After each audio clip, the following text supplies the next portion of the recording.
Good evening. Good evening. Welcome to our May 28th council workshop meeting. Rose, could you call the roll, please? Councilmember Boger. Here. Councilmember Plinsky. Here. Councilmember Lindsay. Here. Councilmember Shoemaker. Here. Councilmember McDaniel. Here. Councilmember Greenlee. Here. Councilmember Freeman. Here. Thank you. Do we have any members of the public? Larry, would you like to say anything? Okay. Hopefully everybody got the note that our RTC presentation has been put off until June 10th. So we're going to go right into Public Works. Trevor. Good evening. Good evening. Court Street vacations. Yeah, I think we've discussed this We're going on multiple times, or at least maybe Director Dunn has, Interim Director Dunn. So where we left off was finding out via RCW if it was appropriate to be able to surplus this specific right-of-way without compensation, which was identified, and you see inside the draft ordinance under RCW 35.79. The next portion was to work with legal, the attorney's office, to get legal descriptions on each one of the vacations, which the port has provided via KC Development. So you'll see the legal description for each portion that's proposed to be vacated, and then a comprehensive map on the back as well, alluding to their specific location within the Parker's Landing area. So at this point, it's my understanding that the hearing has been set for June 10th for your consideration and public comment. And this is just an FYI on the project update. It's ready for your consideration on June 10th. So with that, if there's any questions or concerns with what's been proposed? We're going with no compensation, I assume? That's a recommendation, yes. Yes. Any questions from council? You're saying it's recommended by whom? I didn't catch that. Administration. Staff. The staff, okay. I just didn't hear who. That's what I, Right, it's our recommendation that we not seek That's good. compensation from the port for the that's always vacation. been the case, right? I think with our partnership with the port for this particular Yeah. circumstance. Just going back in the memories going, well, what was it earlier? What would But it didn't change. what would compensation be if we sought it? Market value typically. Value, cash. What's the total area? Each one of them is broke out for each description. So you'll see at the bottom, the first is 0.4 acres, Okay. which is Front Street.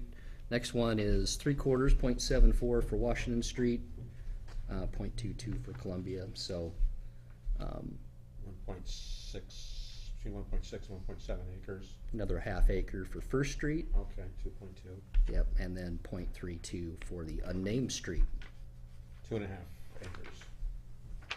And what would, if we were to seek half, be 50% of that, what would that be roughly? Do we? just And so we know? it's not abutting parcels Right, specifically, so you've Right. got strips of land that were placeholders for right-of-way for potential roads. Right, so it's And so not- they're disconnected as far as potential development, as far as from where staff sits. We didn't have them appraised. Yeah. As industrial, it's industrial land. Would they be developable? You know? probably not. They might enhance development on adjoining parcels. Well, and of course, remember that at least one of the big pieces is underneath Wesley Ford, Yeah, which has been there for many years. we've lost it by adverse possession probably, anyway. Yeah, and I would think that adverse possession is, these easements mostly go back to the 1920s. And best of my knowledge, have never really been. So if we had an appraisal done, it would likely show less than, say, if you try to do a comparable with a 5-acre piece that the port sold, if they've done anything, if there's anything like that, you can find as comparable. It would be likely a lot less than that per acre. I would expect significantly less. Strips, yeah. Yeah, because, I mean, some of these, they wouldn't do anything. So, and like I've said before, I don't have a problem with going the no compensation route. I just want to make sure we understand exactly what we might be giving up by doing that. It takes us, takes this ground off of our risk portfolio. Some benefits to the city for cleaning this up in this regard. Councilman Green, you mentioned one of the things that it takes care of, which I think we'd want to take care of no matter what. So I think it's beneficial. Benefit by the vacation. It's not financial benefit per se directly, but it's definitely benefit. Just make sure it's in the findings in the ordinance. Any other questions from council? Trevor, thank you. All right. Jennifer, you are up.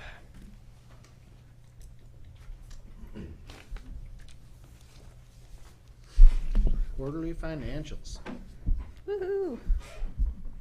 First quarter is always so much fun. Did we open this in? Oops, that's not the one I wanted. Oh. Bear with me for a moment. That one will be the next one. We want that one. No, we don't. Sorry. Technical difficulties.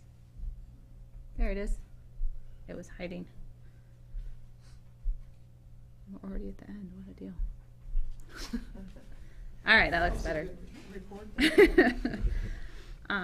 This is the 2013 first quarter update. Again, just as a refresher, we don't get property taxes for the general fund until April, so it's always a little bit skewed on the revenue side for the general fund on the first quarter update. So it'll be pretty fast of a report to go through. Essentially, the bottom line message is we're tracking for all the utility funds and the general funds. Things are coming in as projected, so we're doing pretty well. The first quarter revenues, again, for the general and street fund do look a little low just because of the property taxes not being collected until in the big part in April, and then again, of course, in October. But overall, comparing this quarter of 13 to first quarter of 12, we're up 3.9%. So there's the breakout between the different revenue sources.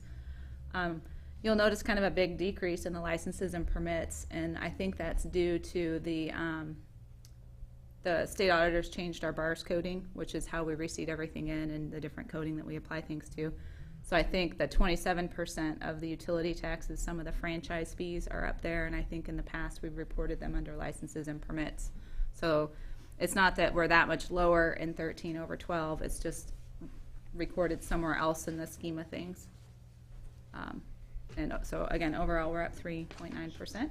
Planning fees are down a bit too. Subdivision zoning planning fees down 33%. They are down a little bit. We do have, I don't think it's attributed to that, but just at this time last year we weren't at the same spot, I guess. Another city I know of that Mr. Scott used to be the department head of is actually they're very busy right now. Yeah. We are busier. We are busy. We are busier, but more on the building permits, I think, and less on the land use entitlements. Okay. I believe So Mitch basically is, they're using up their stock of already approved subdivisions, and before they get new ones approved, they're just using building permits on those already Right. subdivided land. Most of the single-family portfolio has already been platted and been through the entitlement process. I think we got our first new subdivision here this first quarter in quite some time. And then most of the commercial work probably didn't need an entitlement. Anecdotally, in my neighborhood, there's the Leeward subdivision, and there are 8 new houses there, all built on spec, interestingly enough. Most of them sold now within the past as many months. And there's also another division called Riverwalk, which is 28th and something or other over there, and that has gone from about a third built to mostly built out at this point. And it's been infill in existing lots. Both of those were less than a third built. In fact, Leeward had nothing on it in '08. So I'm seeing that, and I'm seeing that a few other places around too, where there are lots that are being built and filled in. And the interesting thing is, a lot of it's happening on spec, not pre-solds. Right. Do we get any direct REIT money? We do, and that's not, you said REIT, right? You're right. It's recorded in a different fund, so that'll be Okay. on a So slide. is that couple coming up? slides. Okay. Just curious how that looks. It's actually looking pretty good. That's what I would think. Okay, so on the expense side, we're tracking right at about 20.3% of the general and street funds. And again, broken out by department. The council costs, obviously last year we had the discussion over and over and over about election costs coming in, so that's why there's a big difference between 13 and 12. But for the most part, things are tracking.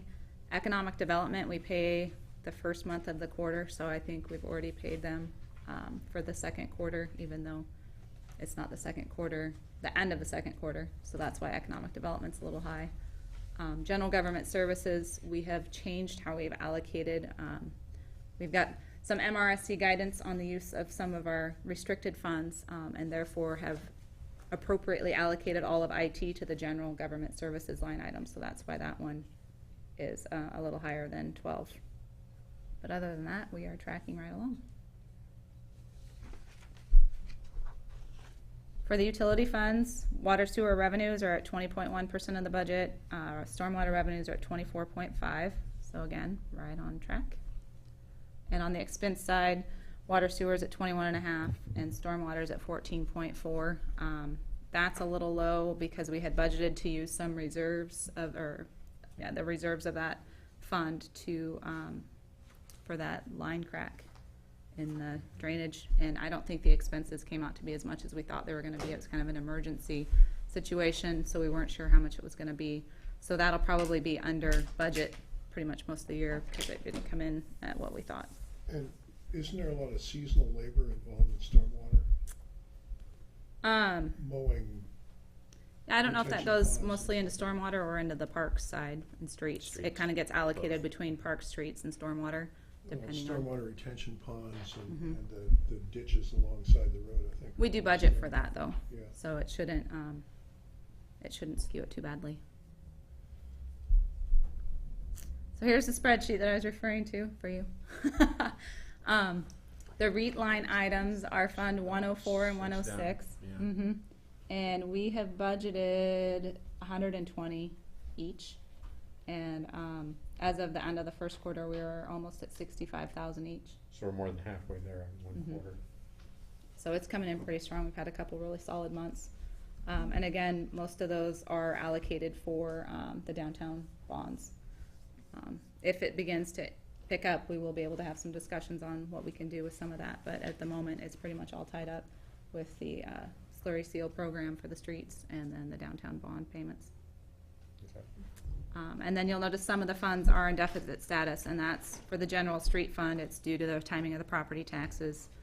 So that's why the expenses are higher than the revenues.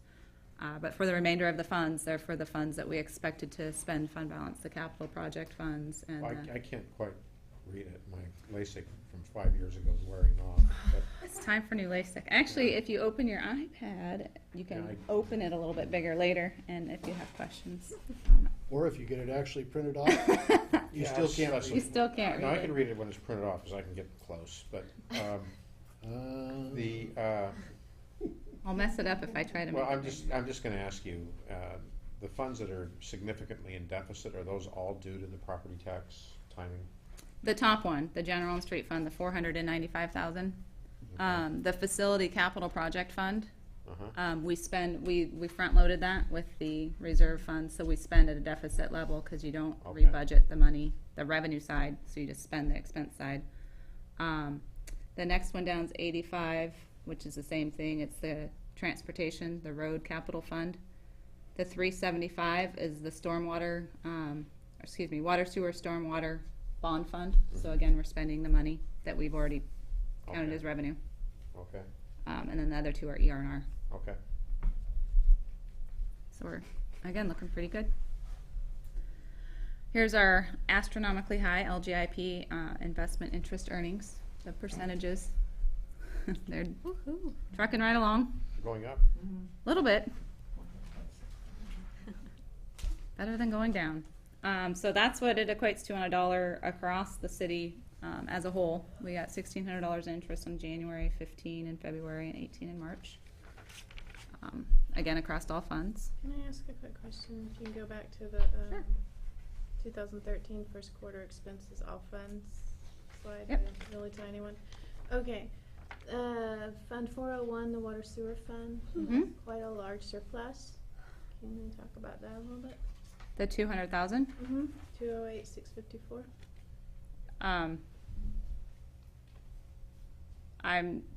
That's just what we budgeted for it to be. With the rate that the way we set up the rate structure was to have a fluctuating so that we didn't do 50% increase in one year, 10% the next. We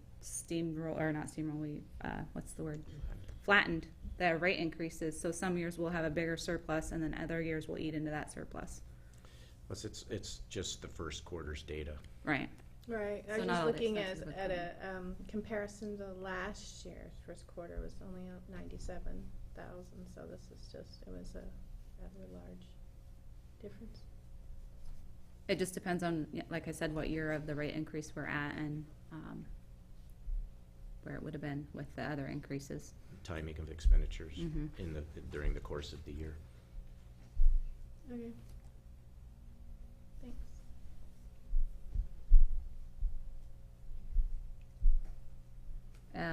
Our longer term bonds are also tracking right along.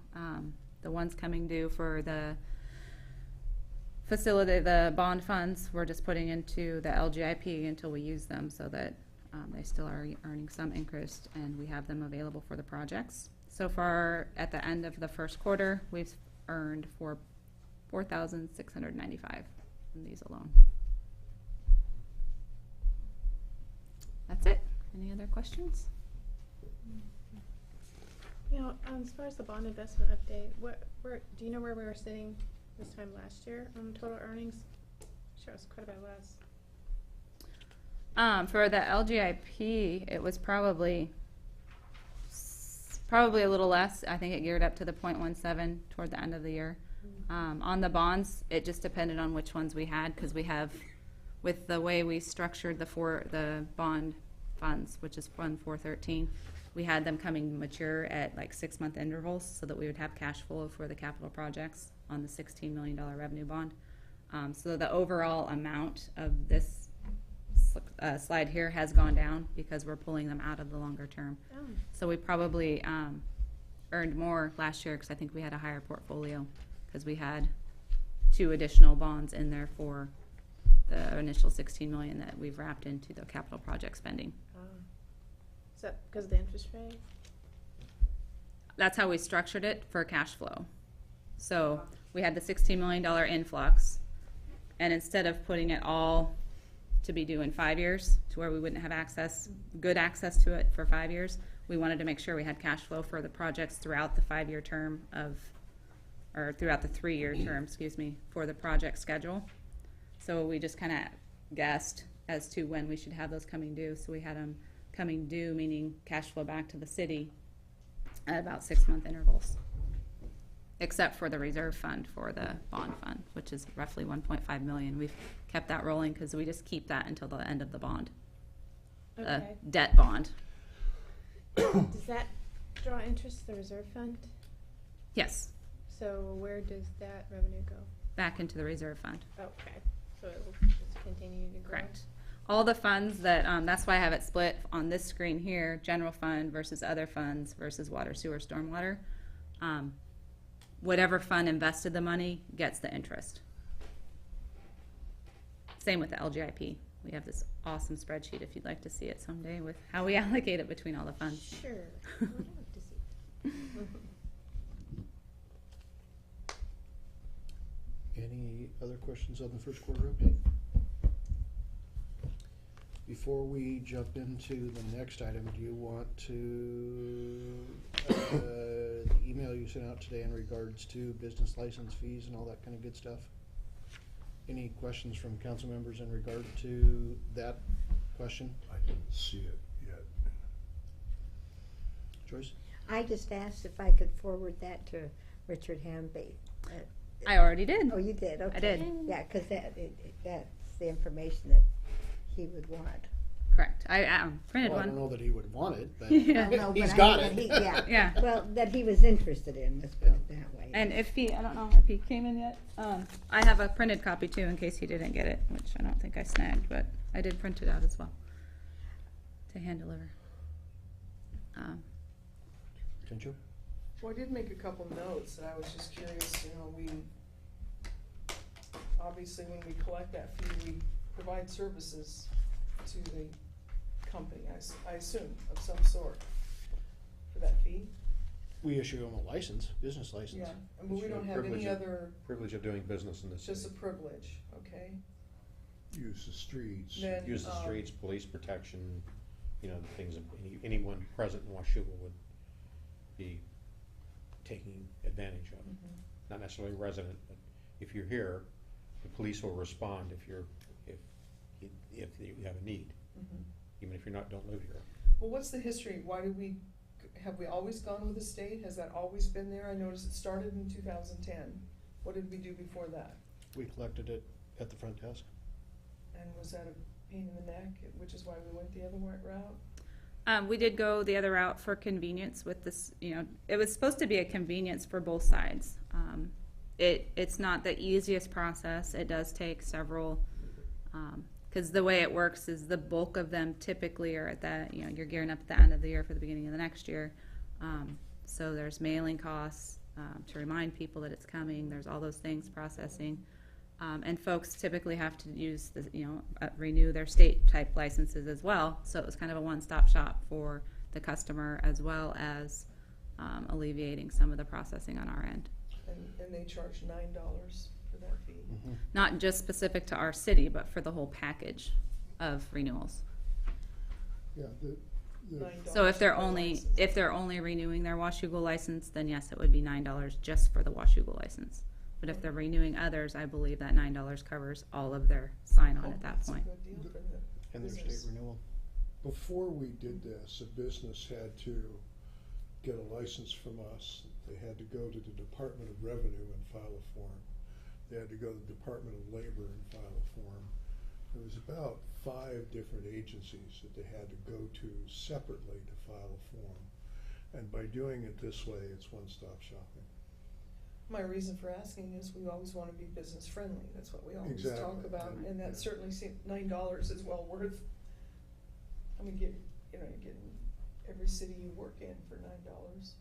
You would have to pay, you'd have to pay all the individual fees, but it's the one-time. $9 fee is Correct. to the state to do all that work, sure. The idea was was for convenience for the customer, so that they could do one-stop shopping at the state clearinghouse. And so Okay. someone who's doing business in a lot of places, that benefit is gonna be the most pronounced. Someone that has a business that may be hit or miss in a certain community, just depending upon what jobs are gonna come by, for example, Mr. Hamby, that benefit may not be as pronounced. And then because of timing, you may never ever work in a community the way the state does it. There's this late fee, which just feels bad because, well, wait a minute, I wasn't late because I actually just found out about this job just now. And it just doesn't feel good. So is that legislation that needs to change? That's probably administrative rules at the state level. It's possibly an RCW. I don't know about that particular late fee, but I there's, just wonder if there's someone we should go to on behalf of the businessman and say, we wish this wouldn't have a late fee. in that type of situation. In this situation, and Right. describe that to them and ask. And Well, go to you bat, go to could bat fix, for you could 'em. fix the regulation by statute too. You could basically supersede the regulation if the legislature adopted a statute. We could certainly toss that out there. I think that's a good idea. So we show good faith that we're certainly aware and compassionate for what Mr. Hamby goes through. Right. Now that I have the whole story, I say, oh yeah, $9 is worth it. But I know his situation is way, I'm sure there's plenty of people in his boat, I would think. Yeah, contractors that do Yeah. the types of work that he does. And I'm not sure, you know, how active he is for his business, but there are certainly contractors that have lots and lots of jobs, and they pick up jobs in all different sorts of communities, and maybe there's this one community, they get one in November, Yeah. so they're late, right? And it just feels, Sure. What's the point of the late fee? Something the state collects. I would assume, without having talked to the state, it's dangerous when you assume and you don't really know, but typically a late fee is a disincentive to not be current, to not be compliant, because it probably applies in the context where you're an ongoing operation. And oops, you're late, you know. It's like when you register for classes at school, if you're late, you have to pay more. When we go to conferences, you're late, you pay more. So I would assume it's a disincentive, or maybe it's an incentive, I guess you would say, by penalty, to stay current. But there's already a penalty built in, is there not? If you charge $25 for a license for the year, and you get it in January, you get 12 months worth of license for $25. If you get it in November, you get $25 worth of license for 2 months. So there's a penalty built in. Why do we have the penalty? That wouldn't occur if you were a new business. In November, it would be prorated. So if you're a new business that comes to Washougal that has never had a Washougal license before, it is prorated from the month that you get it, and there's no late fees. And then you've got to renew. So if you've had a Washougal business license and you didn't renew it, that's where the late fee kicks in. But we're talking about $9 here. No, we're talking $12.50. The late fee, 9 is the state fee, the late fee is, Like 12, I think it's half of the license amount, so 12. $12.50? The license. Yeah, that's right, because it's prorated for half a year. it's just a late It's fee. just a late It's just fee. a late fee. The state, I mean, it's to cover their costs as well, because they are sending late notices. From what I understand, they send late notices and they follow up on those that haven't renewed as well. And then a disincentive as well to be. I think the state system clearly in my mind it was not designed for this more, I don't know what the right adjective is, the type of business that may or may not do business in a city year to year. If you're a business that has a presence and you're doing business year to year to year, you renew, you get your renewal notice, you renew, and if you decide to not follow up with that, there's a penalty and you're late, but you're an ongoing thing. Whereas if you're the type of business that in year 1 you're in Washougal and in year 2 you're not, year 3 you're not, oops, in year 4 I am, every year they're sending you late notices and then you don't do it because you didn't need it, oops, and then I needed it in the 4th. It clearly in my mind isn't designed to accommodate that type of business. Therefore the fix, we can't tell the state not to charge a late fee. We can advocate for a change in the rule, if it is a rule, or a change in the statute to try to correct that. Is the late fee then cumulative? Doesn't If sound- you've got 4 years of not doing business, so it's only the $12.50. I believe don't it goes know. into, it doesn't take that long at all. I think probably by the end of the year, they flush those out as inactive. And then if they were to come back 2-3 years later, You have to reapply. it would be a new license. I would guess Mr. Hamby would have shared that with us in his presentations or Yes. requests, that we But, would have heard that. The new license doesn't cost any more than renewing the old license. Correct. Not 2 years later, correct? Okay, so we're really talking, I'm sorry, No, go ahead. we're really talking about $12.50, Right. Wow. please. I just wanna know why Camus doesn't charge a license fee. Do we know the thinking beyond that? I don't know, they just never have. I don't know if they've ever considered it. I know they wish they had a database of businesses, because they haven't been doing proactive fire prevention inspections, and because they made some cuts in their fire prevention program when we consolidated, in the trial consolidation, one of the benefits for Camus was enhancement to their fire prevention program. And they started to do that, and they had nowhere to start. They didn't have a list, if I recall. There's a community out there that has no fee licenses, probably purely to get a list of businesses, so they just know what they have in their community. So I don't know. Mayor Guard was on the council in years past, do you ever remember that topic coming up? It just always has been that way. Almost in a previous life, Michael Delavar and John Russell and I were on a committee called Code and something or other. We had a piece that had been done by some law students where they went through our entire code and looked for things that were out of date, inconsistent, contradictory, or especially inconsistent with state law. And one of the things that was discovered was that there had been mentioned, but just kind of peripherally with no detail, that at some point we had a solicitor's license. You needed a license to go door to door in the city that was different than a business license.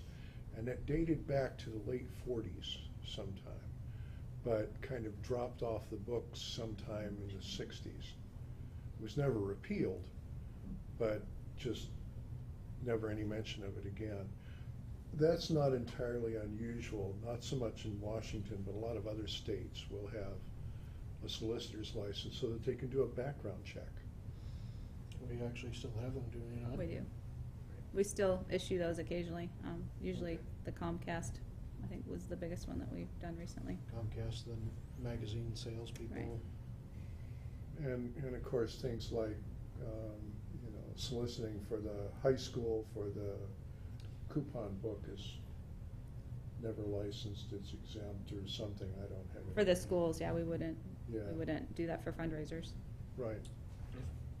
Two quick questions, if I may.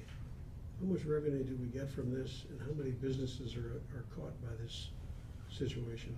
The late fee situation, or the whole overall situation? How much do we get from the business, It's roughly 20 grand a year. 20 grand a year? And Okay, that- that's significant. And that also gets back to the question of why did we go to the state? One of the other sales pieces from the state level was there were likely, and it appears there were likely a lot of businesses that operated out of homes, businesses that operated out of other areas that we didn't even know about that never came in for licenses. Not a big deal if you don't have a city of Washington license, but you've got to have a state of Washington license to do business, period. So by us going to them, they also pick up those ones that, oh, you've got your state license, but where's your city license? You need that as well. You're located within the city or you're doing business within the city. We jumped from 9,000, 10,000 to the 20, 22,000. Yeah, I think back in 9 or 10, it was at that lower level, and now it's been around the 20. Yeah, my memory was about And 8. you've got Yeah. 900 and some odd licenses. Correct.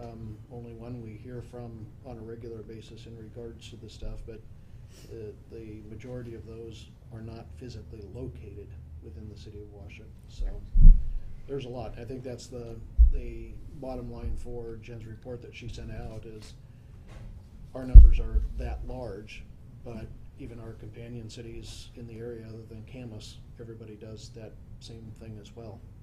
And I understand that Richard believes that we're the only one, but in fact, Camas is one of the only ones It's the only one. there is. And Right. out of even further, the 74, 75 that you went to throughout the state and researched, they're all in that same bucket, so.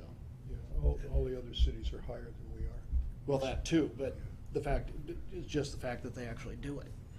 And how many businesses are caught in the situation that Richard Hamby is? Of late fees or of being outside city limits? Of late fees because they don't apply consistently?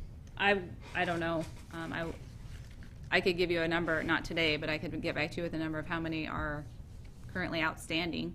But I don't know that that's the reason why they're all outstanding. It fluctuates. Yeah, I it don't want changes. you to go to that kind of trouble for that number, because I don't think that number would really tell us anything. Because it doesn't tell us what I'm really looking for, which is how many people are in Richard Hamby's situation. It almost sounds like he's unique. He's the minority for sure. I'm just curious to know, the $25 fee, does that apply to within the city and outside the city limits? It's the Correct. same fee regardless. Regardless. Because I've noticed that some of these other cities charge a different fee for businesses outside the city limits, Woodland actually charges Woodland more for the charges outside. a higher fee, $110. They do have a contractor fee of, I think, 75 though too, which I think Richard would fall under. Right. So, and did you say, in your email, I'm just reading from your email, it says that 56 cities utilize the BLS system, which is the state business license system, Correct. Do you know if Battleground does? I do not believe so. Yeah, 'cause No, they do charge not. their own late fee, and I Right. have to assume that's because they're collecting it themselves. Correct.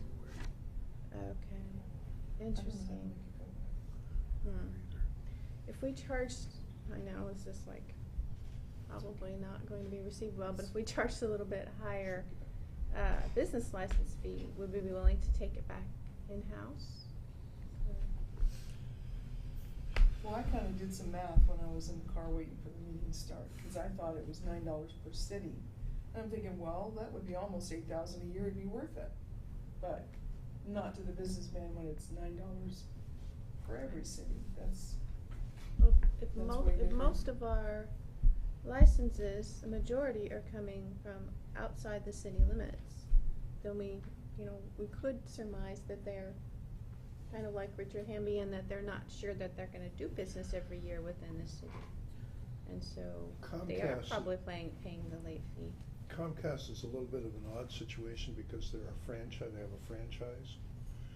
But, I don't know whether, but a business that does business statewide, that also does business in Washougal pays the Washougal business fee, and they have one-stop shopping. They go one place, they sign up, and they pay their fees to Department of Labor, Employment Security, Revenue, I forget who all else, and it's just so much easier for a company that is doing business all over the state. It's not, Richard Hamby is very, most of the businesses that are doing business in the city, outside the city limits, are not small contractors. They're much larger operations. Pendleton, for example. They're present here.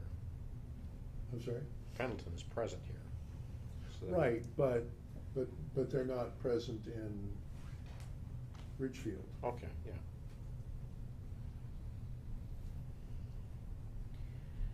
Okay. There's an opt-out. The original contract was for 5 years, and there is a 90-day opt-out if we wanted to provide written notice. There is still active legislation at the state level as well for everyone, all cities to go toward or be on the BLS system by 2019. They've extended the date, but that hasn't completely been shot down yet, so it is still being discussed. Would that As be if a it would be requirement, you mandatory. It'll be- say? Correct, it would be It'll be required for mandated. all cities. Mandatory, so. Oh, So it might be better to wait till 19 to see if that happens, or wait and see what happens with that versus going off of it and then coming back on, yeah. because we've been utilizing the state system, we haven't been updating our system, so it would require, and my suspicion is our system probably isn't downloadable from the state system, would just be my hunch, but we would have to update all of that and start over. It doesn't completely answer your question, but your question too, if we wanted to take it back in-house, I asked Jen that a week ago, 10 days ago, and she won't tell you, but her first reaction was, because it gets back to now we're mailing out 1,000 again, plus whatever number of late ones, plus every 3 times a day, if we're open every single day of the year, 3 of those are coming in, getting processed, and it just adds into this, that, and the other thing, so. So as it is now, we just refer them to the state side? Correct. We still do a little bit of work, because we have a process where the fire marshal and community development reviews the applications to make sure they're meeting codes. So Jessica routes all of those to the appropriate people, and then we have to go in and just approve them. But that's much easier than doing that same process and then, updating the system, printing it out, me signing it, mailing it, and all of those things. But there is still a little bit of a process, but just not nearly as labor intensive. Come back to you. Joyce, you has your hand up a second. No, I don't have anything to say now. I was just figuring out how many that would be a year if we're making about 20,000. That's a lot of applications at $25 a piece to come, 908? 800 to maybe? be, yeah, to keep coming 840. through. I mean, that's a lot, that's a burden back on our staff, it seemed to me. 900 applications. Did- It's a lot of billing. Did you provide Richard Hamby some kind of a formal response? I forwarded him this You got email, this as well. Oh, so he got the same. You got the full breakdown? Did we get that? Yeah, it's on email. Richard has this, yes, and you have it. This Should have it. afternoon, it came in this yeah, afternoon. it came in 4:15. at 4:15. Ah, okay, got it, that's why I didn't. Oh, yeah. I haven't checked my email. So we don't know how many late fees we This collect week a is year. afternoon. We don't We collect don't any. get the late fee, the state does. State gets it. Is there a way we can find out how much the state gets out of Washougal in a year? I can look. From late fees. Yeah, because I mean, are we here spending Thank you. half an hour over someone's $12.50 late fee? Yep. You know, I think we just need to give Mr. Hamby a polite letter explaining the situation, and we're not gonna change our system here. I don't think we spent a half an hour over a $12.50 fee. I think we spent a half an hour over whether or not we're business friendly, Yeah, which is the major issue for us. Right. I think it's business friendly after I've been self-employed. I don't wanna go to all those agencies. I think For it's a $9. business friendly solution that we've got now. and some people are going to be, you know, you can't make everybody happy all the time, and some people are gonna be disgruntled. It's Well, I tough think- though when your neighbor and the co-member of your community development association doesn't even charge a fee. Even if it's, I mean, our fee is only 25, but they don't. So it's something in their toolbox that we don't have. Who I- doesn't? You I- talking about yeah, Candace? I have a hard time believing anybody would even Yeah, give that a second thought whatsoever. okay. I mean, whether they've got a $10 million a year business, a $50 million a year business, or a $10,000 a year business, a $25 Mhm. business fee isn't gonna, what, It's nothing. It's I mean, basically a database. It's the basically for a majority of database. ours, I have no doubt, are at-home businesses, period, that are gonna be at home wherever their home is. Doesn't have to do with where their business is. It doesn't. Any other questions for Jen? Otherwise, we're probably gonna put this one to bed, at least for now. Thank you for struggling with this. Question for you, did you wanna go home? Okay, general Not yet, I'm fund not done yet. Revenue Oh, Lord. overviews. Lord. I get to stay Adoption. for council Save the too. best for last. That's right. This is the fun one. And actually, we've already, the business license discussion was part of this overall arching discussion as well. So we've kind of killed two birds with one stone. But if you'll remember back to January at the annual meeting, we were asked to bring forward information regarding or not fee revenue, but general fund revenue. You know, what do we currently utilize, and what tools have been offered by the state that we don't utilize, and within those, who else does utilize them? Kind of some of those higher level discussions. So we put this together. It's an overview. It's a ton of information, and we're not expecting to get into finite detail on all of them. We were hoping to present it to you and then ask if there are any areas you would like us to bring back for further discussion. We're certainly not making any recommendations. We're just presenting the information and hope to have kind of a discussion about the different options and what's available for City of Washougal to use as new revenue or to supplement other areas as well. So again, the agenda is just to talk about the tools given by the state to provide general fund services. And again, we're focusing on the general fund, not the other funds at the moment. Make sure I don't miss anything. So there's four main pillars that the state legislation provides for cities: the property tax, the sales and use tax, utility taxes, and then the B&O tax. And I've listed those four main ones at top. You'll notice if you add up the percentages that they do not equal 100%. That's not allowed. And that's because I didn't include, this is our budget numbers here. I didn't include the indirect costs. I didn't include the grants or the transfer amounts. So it is slightly less than 100%. But our budget for 2013 for property tax, all aspects of property tax, is $4.1 million. All categories of sales and use tax are 1.2. All categories of utility taxes are 2.5. we do not have a B&O tax. Some of the other taxes, the leasehold, the gambling, again, we'll get into more detail later. Total 91,000. Our state shared revenues are at 619,000, and then just kind of other miscellaneous are at 654. How did these show up? Not too bad. So we put together, the point of these next few slides are to be an overview with more detail to come, just kind of a quick snapshot of the different options, not necessarily a whole lot of information, but just what can they be used for, how many cities utilize it out of the 281 cities in the state, do we utilize it, how do we enact it, and then how much if we do utilize it. So for the property tax here, the different categories are regular levy, EMS levies, excess levies, regular levy lid lifts. There's a Metropolitan Parks District option, and then a Transportation Benefit District option. For how many cities use the EMS and Transportation Benefit District? The EMS, I'm sure there's numerous. I just couldn't find a list that was convenient to go find how many actually utilize them. And the Transportation Benefit District property tax option, because there are other options for the TBD, we couldn't find any examples of anyone using the property tax side, which I'll tell you about it in a minute. There is a sales tax side and then the fee side as well. So I know other cities are utilizing those, but so then how it's enacted for property tax, it's by ordinance, and then the rest are pretty much voter approval. For sales and use tax, there's a city basic and operational, and then there's different aspects beneath it. The county criminal justice tax, which the county does enact, therefore we get our proportionate share. The public safety, city public safety, we don't currently utilize it. It is locally administered, therefore I couldn't find a DOR list or anything like that, Department of Revenue list, that would show how many cities actually enact that without going city by city. So I'm not sure how many cities utilize that. The Transportation Benefit District sales and use tax,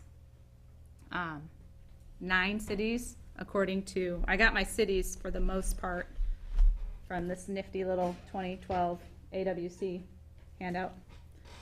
So according to AWC, 9 cities utilize the sales and use tax. Currently, went to the voters and asked for approval. For the Transportation Benefit District? Correct, for the sales tax one. Sales tax. Sales tax. There is a fee one as well that's councilmatic up to a certain dollar amount, which a lot more cities utilize, but that'll be And then there's also the property tax. So there's 3 different ways you can do it. correct. You okay? Ouch. Sorry about that. And there's a brokered natural gas use tax.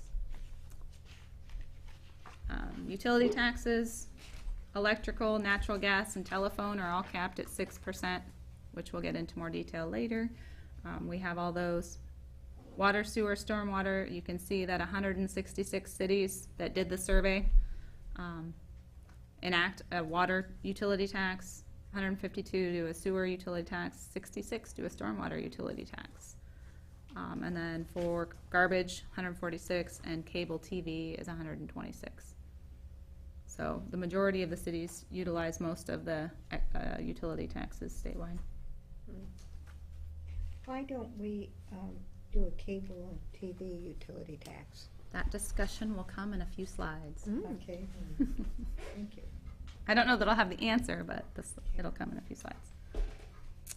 B&O tax, we don't have it, but 39 other cities do. Now 41. Is it 41? Those, none around here have it, do they? Yeah, Vancouver. Vancouver We does. don't have a B&O tax. We have a business license, We have a business license, we don't have a B&O tax. Are you sure? Yeah, phased it out. yeah. I think Kathy writes a check for B&O tax to Vancouver. I think so. Okay. I'll believe you. A few years ago. 41 of them out there do, including small cities. Not just big ones, small cities as well.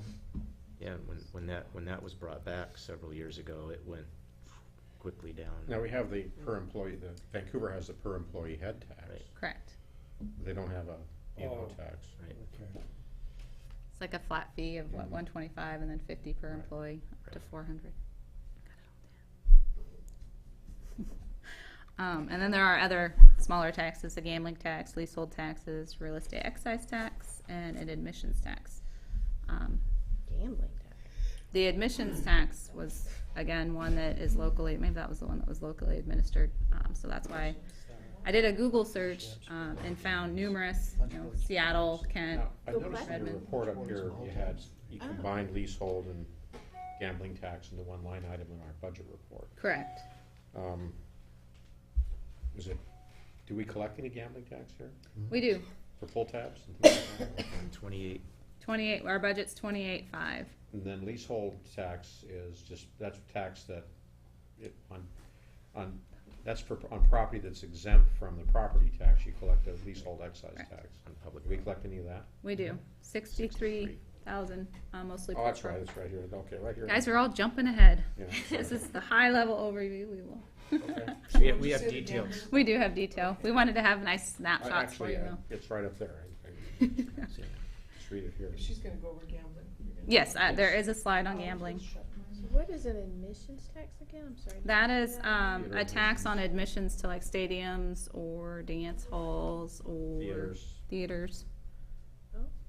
Just about anything that you are admitted to and you have to pay for, if you wanted to, you could charge an admissions tax on it. There's a more detailed slide. The most recent conversation in Clark County about the admissions tax was what was gonna underpin the Yakima Bears Yeah. coming to town. Interesting. Yep. Yeah, So that wouldn't, that goes to I worked general on that. government and not, travel and tourism? Nope, it's just general government. And you can specify it for debt service. The county can impose it, and if the city doesn't impose it, The the county county can gets it. collect it inside the city. You could have written the slide. I dealt with it, and I dealt with that Yakima Bears thing a little bit. The Hillsborough Hillsborough Hops. Hops. Other fees that are available that we utilize, building planning fees, animal license fees, business licenses, cable TV franchise, transfer station fees, and then transportation benefit district license fees. And for the TBD, for the license fees, I found 32 that have councilmatically passed a fee for the licenses there. That's auto licenses. Correct. Okay. So, but we'll talk about that in a minute. So now we're gonna get to more detail. Here's the property tax options. Of course, we have the regular levy, which we're capped at $3.10, with the library levy of 50 cents.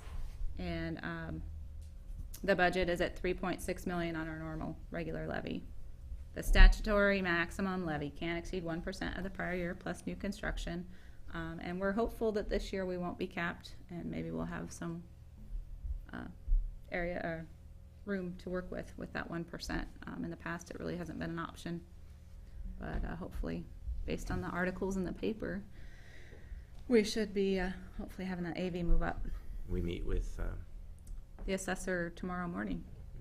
He proactively went around to cities to ask for meetings on how we can, I believe, answer questions and see what. To get his report in on time. I think that's what we want to talk about. Hopefully, that'll be the topic of discussion. So he proactively asked for a meeting with us so we could believe. Yeah, never mind. Yeah. Just how you said that, I was just, It's how we, Going to how we have could to be- believe. I have a personal guarantee. It's going to be, I believe. if not early. Personal guarantee. Do a Jenny Finchism, but I won't. We'll move on. EMS levies, the RCW that governs that, voter authorization is required. The length of the term is typically 6 years. You can go 10 years or permanent, but the permanent has to have the referendum in there for 15% of voters to sign a petition and get it repealed or voted on. The maximum rate is 50 cents per thousand, and we currently have the maximum levy rate of 50 cents per thousand, and our budget for that area is $581. Must be used for EMS services, and it's also subject to the 1% max after the first year that it was approved. Regular lid lift, we've had that if there's room in your cap. If you're currently below the 310 or 360, if you don't have a library or other districts in your rate, you can go for a levy lid lift. It can be for any purpose, but the ballot must include the rate and what it is for. We did that, what year did we enact that? I'm not sure. But it expired at the end of 12, think it so it was must 6 have for been 12. 6. And there's currently no room, but we're hopeful in the next year or so we will have some room and be able to have that discussion at that time. And we've basically said that same thing for the last 2 years. We've been hopeful that assessed valuation was going to turn around. Be higher, you know. Right, but will it be significantly enough higher to provide for a meaningful lift to ask the community to do that would, you know, at least overcome the election expenses for it and produce the kind of revenue that it was producing for the community? And the purpose here has been for EMS, as you know, and we lifted a dime. We had some planning money left over from that, and that exists, as you see in the little sub-note there. It has to be tracked separately. That's been existing in what we call Fund 125. There's still balance in there, and we are using that. So it's almost like the lift still exists, but we're not getting it from Monies from the lift still exist. the monies from the lifts. It's gonna run out pretty soon. We're going to Correct. run out in the middle of 14. Correct. We believe we'll run out somewhere in the middle of 14. Beginning to middle. Beginning to middle, okay. So we had been hopeful that the council could discuss, this is one where we have quite a lot of detail, but we were hopeful that the council could discuss whether or not to ask the community to renew this sort of a lift, because it's something that the community supported, I think, pretty strongly in the past. And it takes a 60% vote? No? I don't It think says so. here. It takes 50. I could be wrong. I but saw that 60% reference here. Yeah, it somewhere. says Chief, your 60 last was one's, Chief, your last one was under the They changed 50% rule? The last one, Yeah. yeah, it was, it's. EMS it's last year. simple majority, yeah. Yeah. That's for the That's EMS. for Right. This is the lift. Levy Oh. lid lift, that was Sorry. part of my. That's 60 for the levy lid lift. That's what we say here. Oh, no, that's No. excess. That's excess, my bad. My notes here say regular property tax levy lid lift, 50% approval required. But there's nothing to lift. There was nothing, we were hopeful that in 12, we could ask the community so that we could lift in 13. AV was continuing to But decline. notwithstanding the AV issue, if you got a 60% vote, you can do an excess levy. That's the next flavor of property tax would be an excess levy. So we wouldn't necessarily need to wait for the AV to go up on that. You can do an excess levy. Not that I would advocate that, but Right. lawfully it could be done. You know, there's, and as you can see here, there's two flavors of this. There's the 1 year. There are communities out there that go out for an excess levy to fund sort of basic services every year. Some of them do it for fire and emergency medical services. They're in a consortium or sort of a consolidation. We've heard stories about that. If you want to go out for multiple years, then it's for debt service. Which is what ours is for. The voters passed in '02 to build the police station. So the multi-year has to be used for bonds. Okay. So if you have a specific project in mind, that's It has to be typically a capital generally project of funded. some kind. And, You could look to the property tax for a multi-year voter-approved excess levy. You have to get a supermajority of your voters to support it, but if you have broad community support for a project, it is a very viable way to serve the debt, and then the excess levy goes away. And that's how we did the station. do you see any other potential uses for that at this Streets? viable? Any of our capital facilities plans and any project on any of those facilities plans, I think, could be served by the type of debt that this can pay. Is the Absolutely. library No. considered? It's not ours. Library could go out for one. Library does, It's Fort Vancouver. and they have some other tools that might be better than this one. Now, going back to the EMS levy, which just requires a simple majority, is your thinking that you might get enough of a bump in the AV at the end of this year that there might be enough there to put something on the ballot before the funding runs out? No. No? No, we don't, yeah. We don't are, know those numbers yet. we are of the belief that we won't be able to have a lid lift in 2014, vote in 13 for a lid lift in 2014, that the AV, I was thinking of vote in 2014. that's what we're thinking, absolutely. Councilman, we've been hopeful each year, so we're hoping that this third year that actually it will happen, and I think the anecdotal evidence is speaking to that.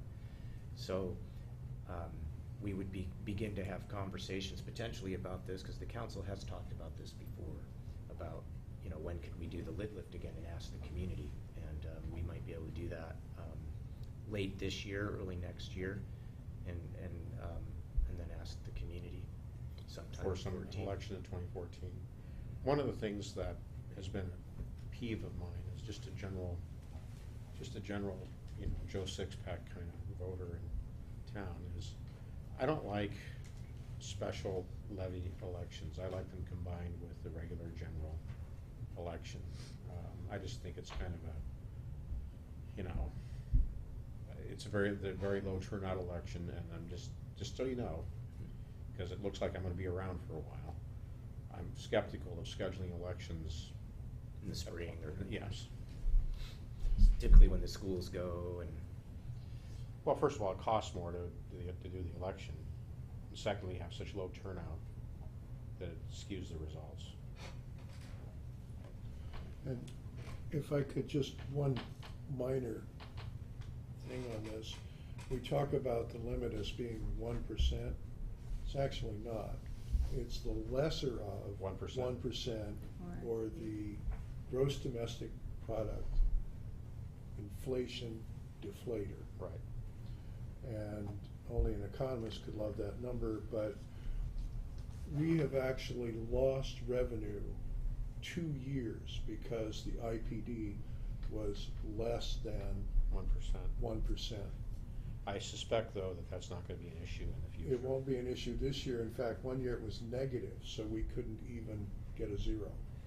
Right, but I think in the future, we're gonna have more than 1% inflation with the implicit price deflator and all that. Yeah.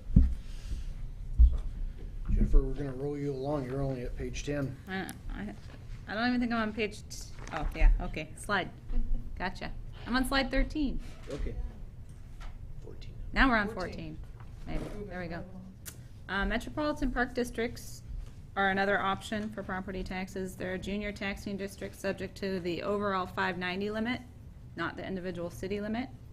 I got information from the assessor that shows that we, as of 13, beginning of the year, we were at 5.17, so there is approximately 72 cents that we could put on a ballot for voter approval. We would have to form a Metropolitan Park District, but the formation and the levy request can be on the same ballot.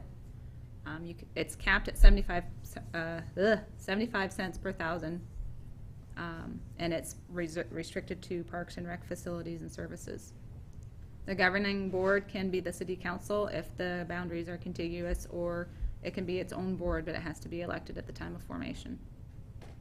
So I did a little number crunching. We currently don't have the Parks District, but if we did utilize that 72 cents that's available, it would generate approximately $836,000 for parks.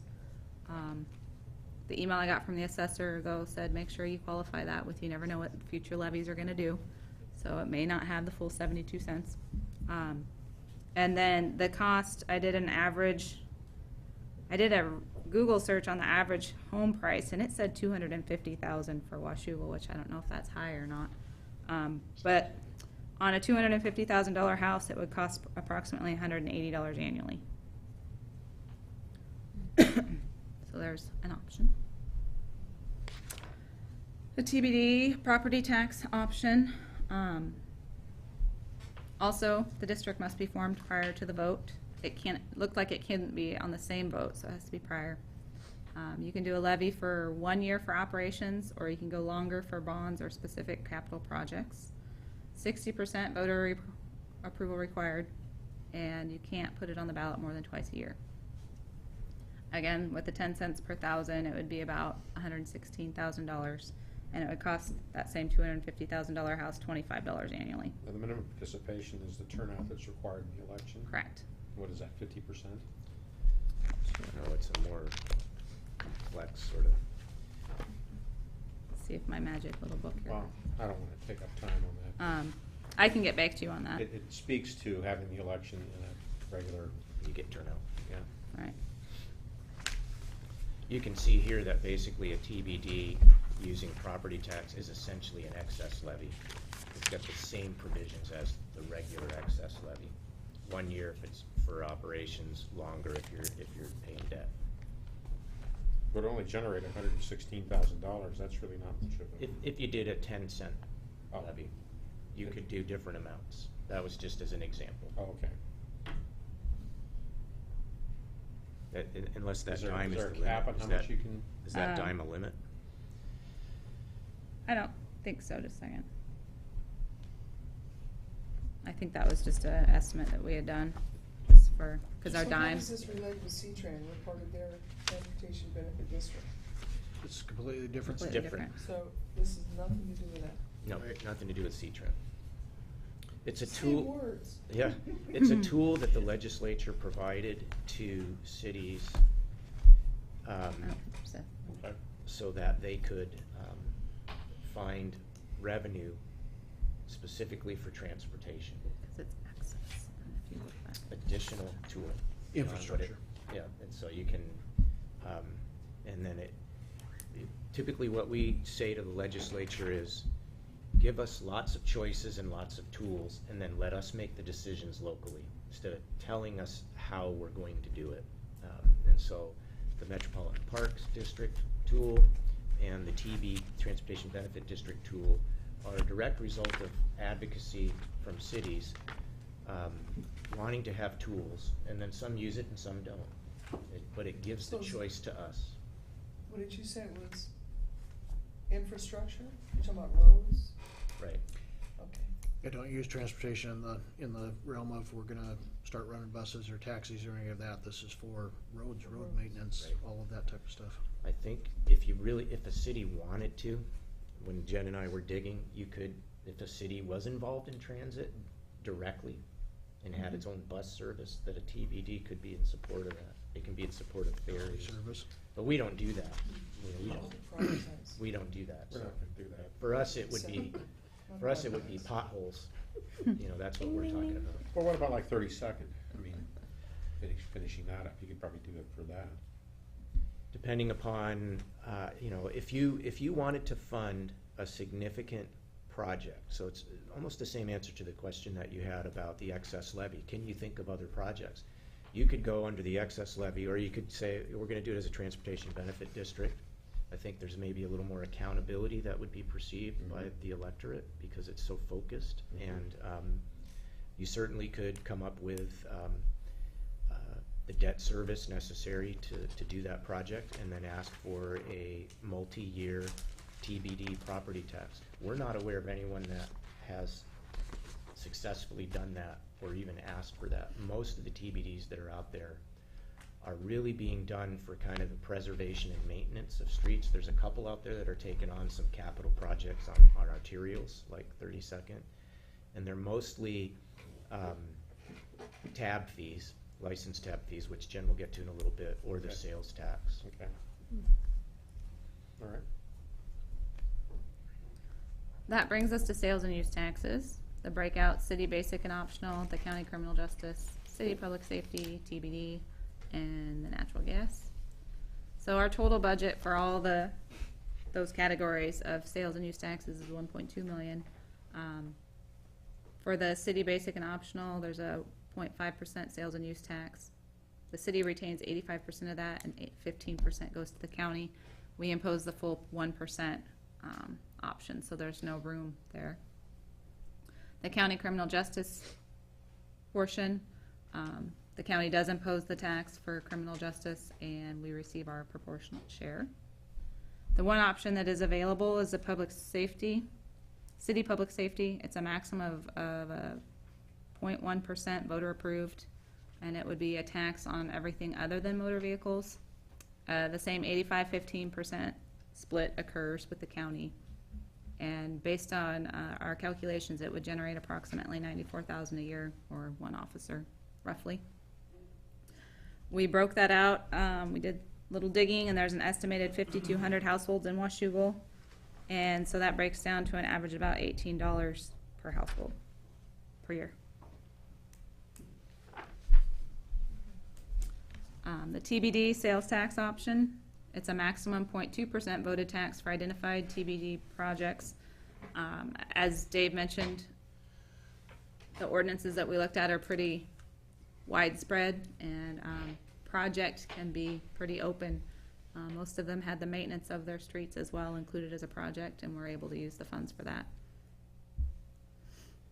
Again, we don't have one and we don't impose it. The brokered natural gas use tax is a tax on the privilege of using natural gas in the city. It's the same rate as the natural gas utility tax, so ours is 4%, which is the same as our natural gas tax. So we effectively impose an 8% tax on natural, four twice.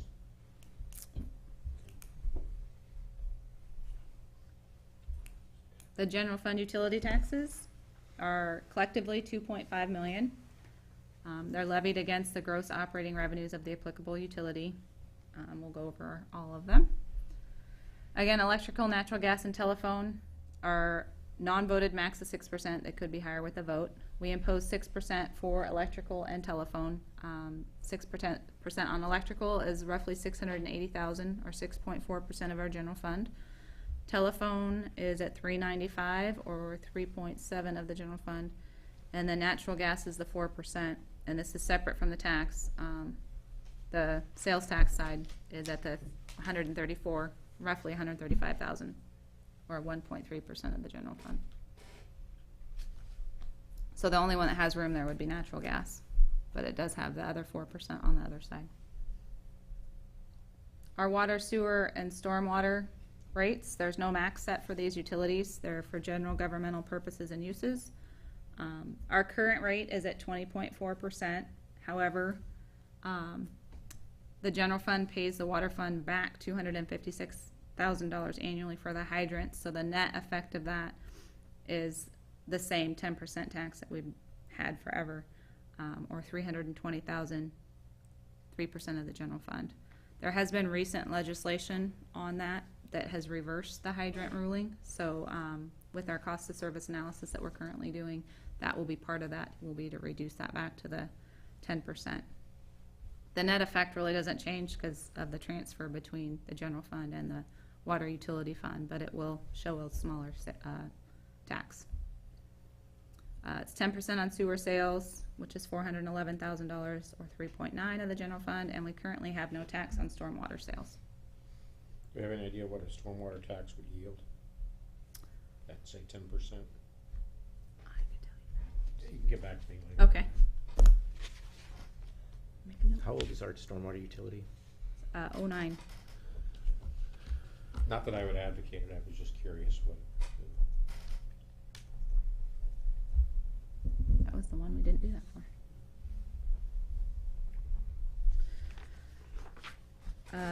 The garbage and transfer utility tax, we get to charge an excise tax for general government purposes. We currently have the same 10% tax rate for garbage as well, which is $93,000, or 0.9% of the general fund. Can we charge a separate tax over to transfer station? We do. It's a fee, not a tax, Okay. which is on a later slide. Big fee. The cable TV utility tax is regulated by the Federal Cable Communications Policy Act of 1984. It must be comparable to other city utility tax rates, and it's in addition to the franchise fee, which we do charge on the cable companies for general government purposes. We currently do not impose the tax. I'm not sure why, other than the fact that we have the franchise fee, so maybe that's why. The franchise fee is 5%. But if we were to do the same 6% rate that we impose on the other utilities, electric, telephone, natural gas, well, that's only 4, but we have the capacity of 6. And it can't be on the internet aspect of it, it's only on cable TV. Correct. It would yield approximately $212,000. So what, can you give me a scenario why we would be charging a franchise fee? Because they use our street. We do charge franchise. We do charge a franchise fee for the use of We just the don't charge streets, we utility just don't do tax. the tax. Oh, in addition to the franchise fee for general government purposes, we don't impose a tax. So the franchise fees are on a different slide. Okay, is Because that we tried to, coming yes, up? Oh, sorry. we tried to lump it together for, property taxes, sales and use tax, and then other, Okay. instead of commingling everything, but we will get there. Again, the B&O tax, it's a max rate of 0.2% of gross receipts. You can make all sorts of different classes with different rates, but all the rates within that same class have to be taxed at the same rate.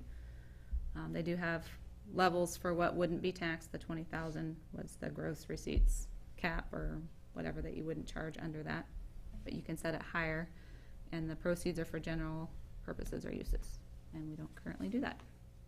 But 39 other cities do. Our other tax budget is whoppingly high at $331,000. It's composed of gambling tax, leasehold excise tax, real estate excise tax, and admissions tax options. Our gambling tax needs to be updated in code. I'm just going to tell you that right off the bat, and we will take care of that because it's currently higher than what the law allows in different areas. I don't think it is specific for the because the bulk of our revenue comes from the pull tabs, and we are too high on that, so I'll take that back. We do need to adjust our code for that. We aren't charging it in excess of the state cap, though. Is the state cap higher than these? No, I'm just saying, Oh. you were saying the state, you need to change it because of, Because, yes, RCW is capped at these 5, 2, 10, and 20, okay. and if you look at what we're charging, it's higher. We're not actually collecting that, though, are we? The I mean, state. we're not collecting the city ordinance levels, right? Because that would be in violation of state law. Correct, that's what I need to check on. Okay. To see, because I believe it is governed through the state So we'll be gambling owing some administration, refunds. We'll so. be owing some refunds if we're Correct. overcharging, okay. Correct. That's a project that came up as we were putting this presentation together. So I was, rest assured, we will investigate and do what's right. Okay. And it's roughly, what, 28,000 annually. Leasehold excise tax is a tax of private rental of public properties. It's mostly in the port area. The combined tax rate can't exceed 12.84, which includes the state portion of 6.84, and then the county and the city get to kind of share the rest. The county can impose the full 6% if the city doesn't charge it, but they're capped at 2% if the cities do. We charge their max rate of 4%, and our budget is $63,000 for 13. It's basically designed to approximately equal what the property tax would have been added. It's based off the contracted lease amount, not the property value, but it is a higher percentage. We were talking about this earlier. So the millage rate is approximately like 1-point-something% on the property value, whereas this is 12.8% on the contract value. So, It's tried. that is what it's trying to do. Right, I don't it's know not how perfect, close it but, gets, yeah, but yes. And the intent was to not give private property owners who lease the same types of property that public ones do an unfair disadvantage, being undercut because they don't, Yeah. There was a study done on the Port of Kalamazoo about 6 years ago, and it was within a few percent of what it would be, property tax. Real estate excise tax. This supports our street fund program for the slurry seal projects, and then the bulk of it again goes to our downtown debt service. It's the tax on the sale of property within city limits, and it's administered by the county. There are some O&M options, but with our debt payments that we need to make, we currently aren't able to utilize that yet. We do impose both the base and the optional rate for the maximum rate. And our budget is 120 per REIT, but again, we're already coming in well above that. So if it continues, it'll be a great year. The admissions tax, we kind of talked about already. It's tax on admission charges to theaters, dance halls, circuses, clubs with cover charges, observation towers, stadiums, and other places that charge admission. The maximum rate is 5%. And the county can, as you mentioned, do the tax if the city doesn't have one. It is locally administered and it's for general purposes. We're cruising right along now. This is our state shared revenue slide. Our liquor excise profits are budgeted, tax and profits are budgeted at $148,000 this year. The state, as you all know, has been making changes. Our high mark in the past 5 years was $179,000 for both, and they're taking some of those profits. It is still a topic of conversation in the state, so hopefully they won't make that any lower, but we will see. And we have received $32,000 year to date. The criminal justice has stayed pretty steady at 18%, or 18,000, excuse me. But we have budgeted slightly lower due to some of those legislation changes as well. But we've received 9,000 year to date, so perhaps we'll do better than we thought. And then the city assistance fund from the state was to help offset the loss of the motor vehicle excise tax. Higher rates in past years. We budgeted $73,000 this year, where it looks like we're about on track to get that. We are down slightly though. 77,000 was the high mark. So again, that's another at-risk fund from the state. That brings us to our fee revenue. We have fees for building and planning, of course. We did decrease the amount of the permit revenue that we expected for 2013 for the fee holiday. We decreased that from about $76,000. So the 210 represents the lower amount that we budgeted. So far, 4 projects have utilized the revenue holiday savings for a total of $7,192. I asked Mitch, and he said that they weren't aware of the program, but they were happy to not have to pay those fees. Business licenses, I think we've discussed pretty well. They're $20,000 a year. The animal licenses and fees are budgeted at $9,000. This is just for the licensing and the impound fees. Doesn't count the money that we get from Camus. We come in pretty consistently at that. Our cable TV franchise fees are 5% of gross revenues, whereas the utility tax allows to go up to 6%, I believe. So the 5% of gross revenues is $168,000 is what we've budgeted. It's the max rate set by the Federal Cable Communications Policy Act. And then the transfer station fee is what Paul alluded to. It's $127.5 this year, and it does go up 82% of the Portland CPI, I believe, annually. And it could be higher if the tonnage processed at the station exceeds 20,000 tons. So that's something they sent to us in a report. Whew. TBD license fee is something that we don't currently utilize. Right now, it's able to be enacted up to $20 annually per vehicle councilmatically without a vote, and it's currently in the legislation under review to move that up to $40 per vehicle without a vote.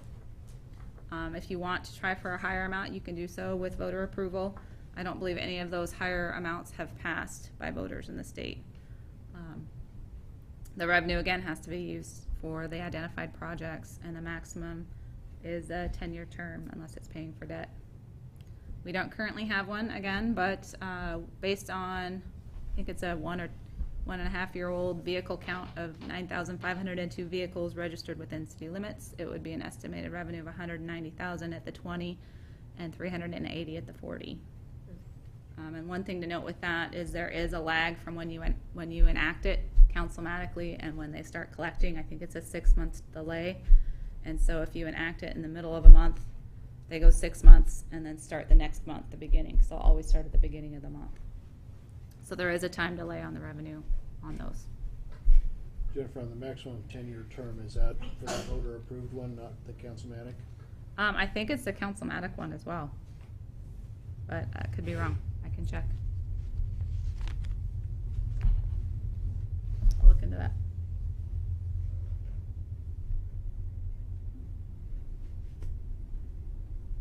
And with that, we are at questions. That link's for the revenue guide. It is. It is a very I nifty got guide. that guide on my first day on the job with Vancouver. Great. Not the 2009 one, the 97 one or whatever it was. Okay. Just a real quick summary comment. As Jen mentioned at the top of this, there's a lot of information here. The intent was in response to your request at the January planning session that you wanted to become familiar with all of the different tools that the legislature has provided to you as a council to provide general services in the community.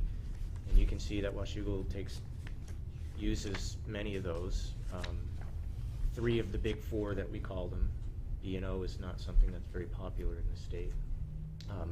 There are some options that are out there, and we're at your disposal in terms of bringing back more detailed information beyond what you have here. This just barely, kicks the tires.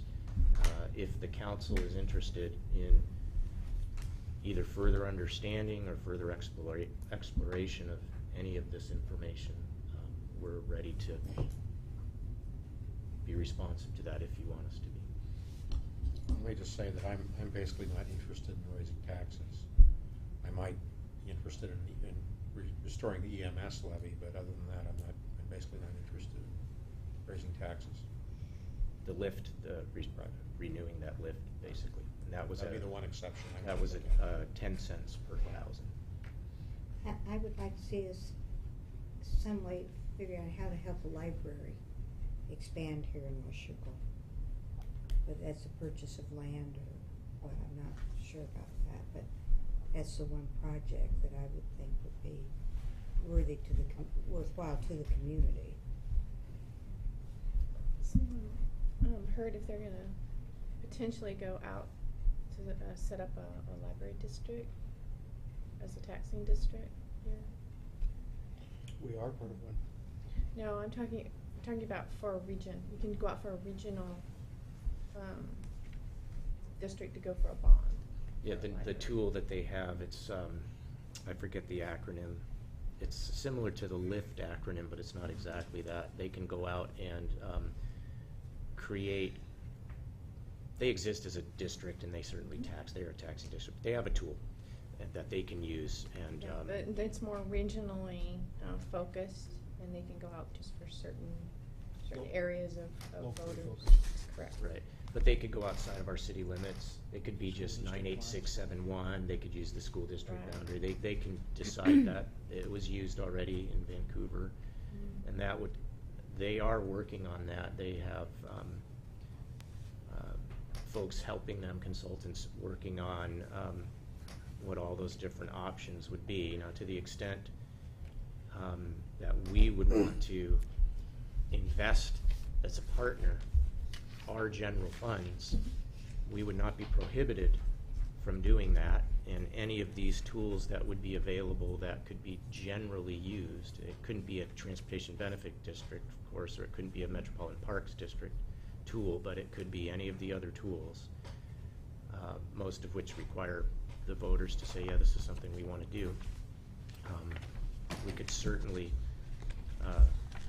participate in that project if that was, what the council wanted to do. From the land portion, though, we have land available that you can make available to them that doesn't have a cost involved to it.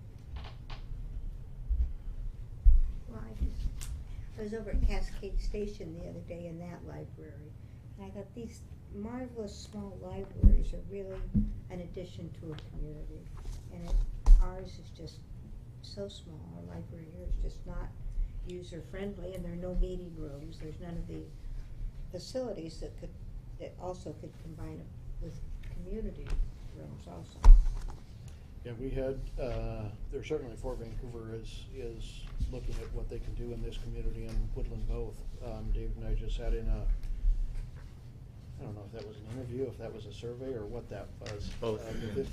Within the last month, specifically on what we see them being used for here, how they could function, how we could potentially be of help to them, all that type of stuff. So Good. they're trying to work up some additional capital ideas of how they would do that. They certainly have recognized that they need to do something here as well. They've been very proactive since last year. When they weren't proactive, with Nancy being involved there and the board itself taking a more active role in making sure that they're responsive to the communities, their tune has changed a lot. Now it's just a dollar question, so. Yeah, I think it would be good for us to keep a close watch on that. We're feeling pretty good about Good, that they're being pretty aggressive, and we might see some movement there. that'd be nice. And we've had very open discussions with them that if there are properties that the city has, whether it's ones just to the east of us, to the back of us, or somehow to utilize this campus in a different way that would be advantageous to them, that we have absolutely no problem bringing that to you for approval of being able to encumber the lands that way, so. Good.